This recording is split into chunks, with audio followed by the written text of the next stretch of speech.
जी अस्सलाम वालेकुम स्टूडेंट्स। जी भी आज हमने स्टार्ट करना है chapter number 5 that is circular motion.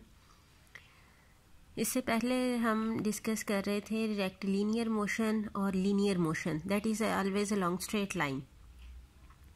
Circular motion इसके नाम से पता चल रहा है, इसमें बॉडी फॉलो करेगा circular path. When a body moves along circular path then its motion is called circular motion और एंगुलर मोशन और रोटेशनल मोशन। जैसे लीनियर मोशन में जब बॉडी मूव करता है तो जो डिस्टेंस वो कवर करता है उसको हम नाम देते हैं डिस्प्लेसमेंट का। वहाँ पे हमने डिस्कस की थी terms displacement, velocity and acceleration chapter 3 में।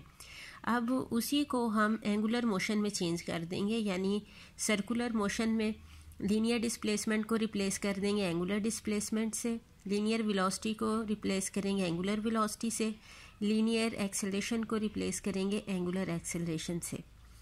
ठीक है, तो सबसे पहले यहाँ पे हम डिफाइन करेंगे एंगुलर डिस्प्लेसमेंट। ये क्या है? The angle subtended at the centre of the circle by a body moving along the circumference in a given time is called angular displacement.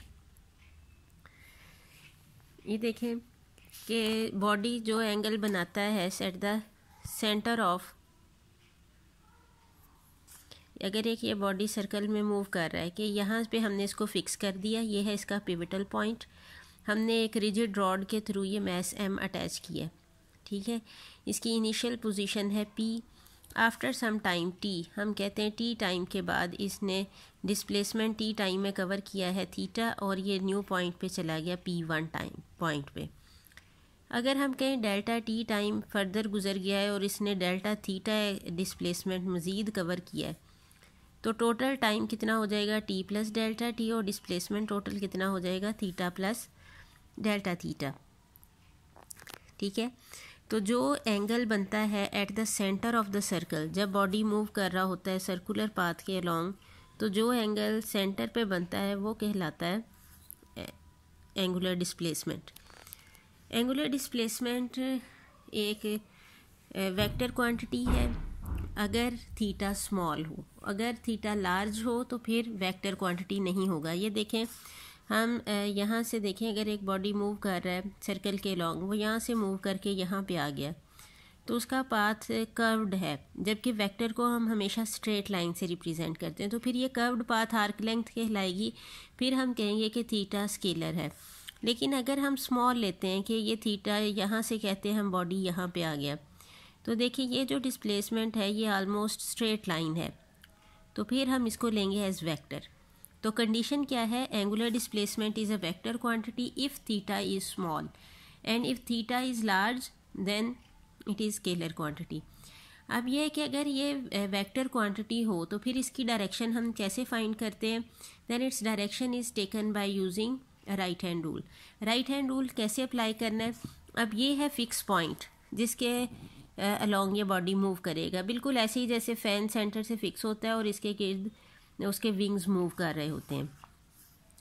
ठीक है, अब यहाँ पे अगर हम लेते हैं रोटेशनल मोशन इस तरह से कि ये है एक्सिस ऑफ रोटेशन, ये हम थंब को रखेंगे एक्सिस ऑफ रोटेशन के अलोंग, फिंगर्स को कर्ल करेंगे in the direction of motion. इस तरह से अगर बॉडी मूव कर रहा है, जैसे यहाँ पे फिंगर्स को कर्ल करेंगे in the direction of motion, और थंब हमें क्या बताएगा?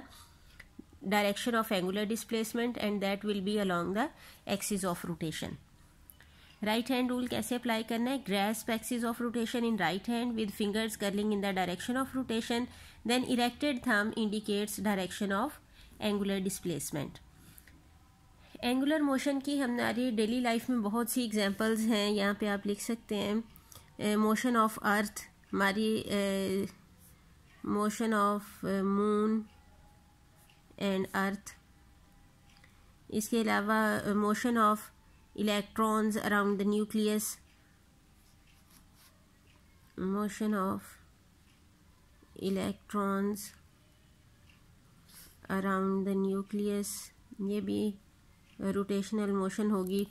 इसी तरह जो फैन की रोटेशनल मोशन है, फिक्स एक्सिस ऑफ रोटेशन है जिसके अबाउट वो रोटेट करता है, एंड लॉट मोर, बहुत सारी एग्जांपल्स हैं हमारे पास।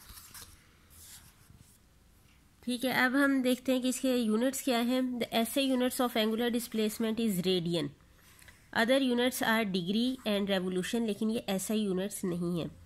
एसआई यूनिट्स है radian. It has no dimensions. Dimensions क्यों नहीं है? क्योंकि डायमेंशंस फाइंड करने के लिए हम सबसे पहले यूनिट्स को कन्वर्ट करते हैं बेस यूनिट्स में, लेकिन आपने ये पढ़ा था चैप्टर नंबर 1 में कि 2 यूनिट्स ऐसे हैं, रेडियन और स्टीरेडियन, जो ना तो बेस यूनिट्स में कन्वर्ट हो सकते हैं, ना वो डिराइव्ड यूनिट में ही आते हैं। उन्हें हम नाम देते हैं सप्लीमेंट्री यूनिट्स का। तो सप्लीमेंट्री यूनिट्स जो हैं इनकी कोई डायमेंशंस नहीं होती। दैट्स वाई रेडियन के लिहाज से अगर हम निकालें तो एंगुलर डिस्प्लेसमेंट की कोई डायमेंशंस नहीं है। रेडियन को कैसे डिफाइन करते हैं? शॉर्ट क्वेश्चन में आ जाती है definition. The angular displacement will be 1 radian if arc length becomes equal to radius of circle. जैसे ये देखें कि आर्क लेंथ ये पाथ है जो कि आर्क लेंथ है जिसको हम शो करते हैं एस से, और ये है रेडियस ऑफ द सर्कल। अगर ये curved path radius of circle के इक्वल हो जाए तो जो यहाँ पे थीटा बनेगा सेंटर पे वो किसके इक्वल होगा? 1 रेडियन के इक्वल होगा। नेक्स्ट है डिग्री।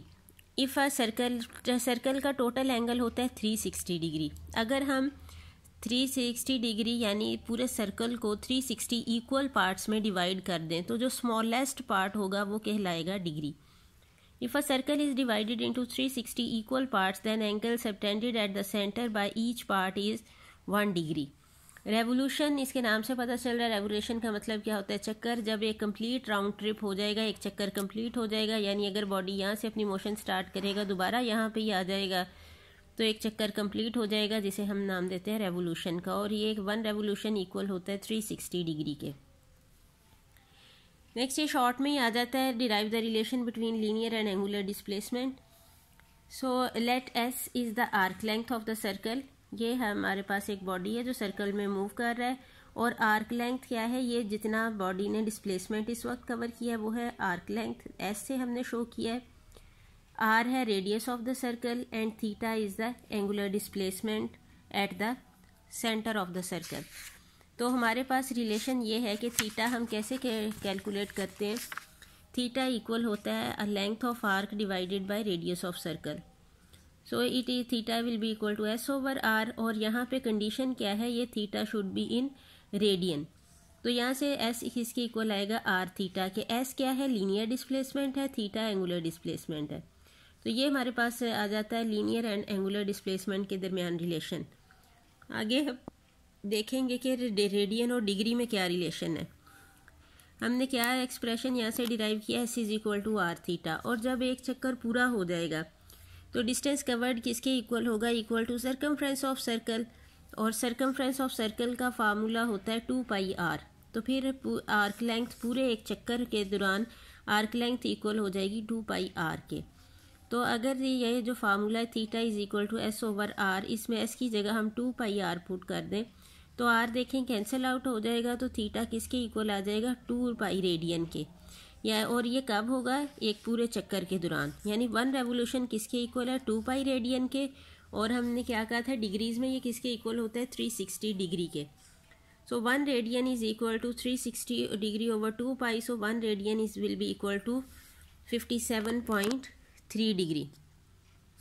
एंगुलर वेलोसिटी को आगे हम डिफाइन करेंगे। एंगुलर वेलोसिटी क्या है? Rate of change of angular displacement is called angular velocity. So omega will be equal to delta theta over delta t. जैसे हमने पहले लिया था लीनियर डिस्प्लेसमेंट, तो वो क्या था? Rate of change of angular displacement. यहाँ पे क्या जस्ट आपने एक वर्ड और ऐड कर देना है, वो क्या है? एंगुलर के rate of change of angular displacement अब आपने यहाँ पे लेना है। तो एंगुलर एवरेज एंगुलर वेलोसिटी क्या होगी? It is the ratio of total change in angular displacement to the total time.